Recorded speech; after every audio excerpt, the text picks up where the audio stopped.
Okay, so up next is one that I'm sure not a lot of people think about. Uh, this film came out sometime mid 2000s. I'm not entirely sure. And of course, you can't find it anywhere on the DVD, which I absolutely love. But this is Final Destination 2, which I think it had to come out 2006, maybe 2005, 2006. Uh, okay, I love the original Final Destination. I think that's a great idea and a great script for a horror film, which is basically that you can't cheat death, even though if you go back and watch Soul Survivor, which Code Red came out with, it's not that original of an idea. It's actually been done before. Um, Still, though, I mean, it was never done as well, even in that movie, as it was in Final Destination. And this one is basically like the amped up version of the original, where AJ Cook, I forget her, Kimberly might have been the character's name. Uh, she has a premonition that her and a group of her friends uh, and some other random people are going to die in this giant car crash. And that's basically the opening of the film. And man, what an opening it is. I mean, you want to talk about an opening that gets your attention. The way they staged the car crash in this film, it's one of the best staged collision car crashes I've ever seen, including stuff like Speed and other stuff like that. And so, she warns these people and basically keeps them from going on this stretch of road where there's this giant car wreck. And because of that, Death has to come back and take revenge and try to collect on all their souls. So throughout the film, she's going back and finding out about the original guy from Final Destination and what happened to him and his friends. She pieces it all together and realizes they're being stalked by Death, but it's pretty much too late. And the ending of it's kind of shitty. Not the main ending. I mean, the ending that you think wraps up the story is kind of shitty, but the very end of the film was actually pretty hilarious. But this is the first film where I actually thought that CG could be used effectively in horror films, because up to this point every other CG film that I'd seen that related to horror movies just took me completely out of the movie. I mean, if you talk about Land of the Dead, the CG guns and stuff like that in Land of the Dead, it takes me out of the movie. Even the stuff that people really really like and brag about, like the Star Wars prequels or Lord of the Rings, the CG in those movies always just, I was like, so it's, people always talk about practical effects like, well, it doesn't look like the real thing. Well, I don't know if you noticed, but a lot of CG doesn't look like the real thing either. I mean, they're both of them, if they're done really really well, can look like the real thing, but you have to really put a lot of effort into it, and not a lot of people had the technology to do that. So this one takes the approach of combining practical effects with CGI, and that actually really really works. There's a couple of scenes, most memorably the scene where there's a guy that a piece of fence gets broken off that has barbed wire on it and slung at him at high speed, and it goes through him and cuts him down this way, and he kind of slides off, and then it's really really well done.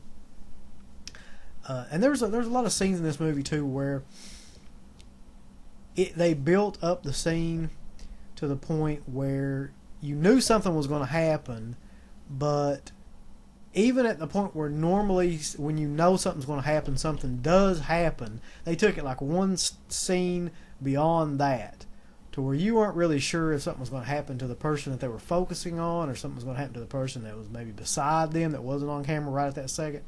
It's just really good camera work and a really entertaining film. So the fourth one that I would have would be, and there's another one of these films where I really don't like the original film, even though a lot of horror fans do, but This is Prom Night 2, subtitled Hello Malu. This is Prom Night 2, baby. Original Prom Night, of course, with Jamie Lee Curtis and Leslie Nielsen. This one is Michael Ironside's the only guy in here that you'll even remotely recognize, and that, I mean, to most people that doesn't foreshadow a great film, but it's a rundown of the film anyway. Hamilton High, which I think a lot of these films, I know the first one was filmed in Canada. I don't know if this one was filmed in Canada. It may have been, but anyway, Hamilton High, prom queen back in 30 years past, and she's killed by her boyfriend, who is now the principal, played by Michael Ironside, of Hamilton High, and his son is getting ready to attend the prom, and the person that he's getting ready to attend the prom with becomes possessed by the spirit of Mary Lou. And, they have to figure out a way to stop her. Now, what makes this film better, in my opinion, is that it's not a bullshit mystery suspense story that, is trying to keep you get. I mean, that was hugely popular at the time that Prom Night came out, where it's like, the Agatha Christie style whodunit, where you get a group of people together and you try to figure out which one is the killer, and they're all closely associated. Most of the time they're friends. This is nothing like that at all. This is more like a straight up Carrie rip-off kind of slasher film with a lot of blood, and that was the thing that really impressed me the most about it. No, I don't know who did the special effects. It's got a lot of gore and special effects for a film that was, a moderately promoted horror sequel around that time, and just an overall fun, entertaining film with a good lead actress and a good amount of nudity and gore. So there you go. And finally, I can't stress how much I like this movie and how much I watched it when I was a kid, because it is a film that can be watched by kids and adults and liked equally, and I'm going to tell you why that is and why I think that the film works as well as it does to this day. And it's part of this set that I got rather cheaply, the Superman box. It's Superman 2. There's a couple different versions of this movie. You get the Richard Donner cut, which just came out, I think, 2006. And you can get, the Richard, I think the guy was Richard Ellis, and Richard Donner co-directed, or there's a big hubbub about that. I don't care. I'm talking about the original theatrical version of the film, which is the one that I saw when I was growing up. And Superman was a good film too, but much like the other films I've talked about that came out of the 70s, it was just a film where it was like, we can prove that we can make it appear that somebody's flying. And that was the big thing. I mean, that was the big gimmick for this movie, is that we're going to make a film where you realistically think that Christopher Reeve is flying, and that awed people back then. I mean, that was a huge accomplishment, the way that they had to. I mean, you didn't have the CG like you have now, and so I think that they concentrated a lot on that in the film, to the point, much like they concentrated a lot on the artwork and the visual effects in Alien. They concentrated just as much on that as the visual effects of somebody flying in Superman, to the point where you're like, now if you watch it, you're like, somebody can fly. It's kick ass. So, but in this one, there's actually more of a drama and more of an action plot, and it works a lot more because it's more like three films in one is the way that it works. Because in this one, Superman actually has to go up against a group of people, of supermen, who have their own little personalities and their own special powers. And it's like basically you get three films in one. I mean, you get the added benefit of watching him go through all these different people, almost like a video game. Like there's these they're like level bosses in a video game. So, the beginning of the film, a group of terrorists take over the Eiffel Tower, and they threaten to blow the Eiffel Tower up and blow Paris up with a hydrogen bomb. So Superman, he races out there and he takes the bomb and takes it up into space so it can detonate and not harm anybody. But he doesn't take into consideration that up in space there's this, it basically just looks like a mirror, that earlier, in time, these three criminals that were like super criminals on the planet of Krypton were imprisoned by Marlon Brando, he was one of them, but there was like a council of people that imprisoned him, and they were imprisoned in like this sleeve of glass to kind of, I guess, just roam the nether regions of space for eternity. And this hydrogen bomb explosion busts the glass, and they all three escape and proceed to come down to Earth.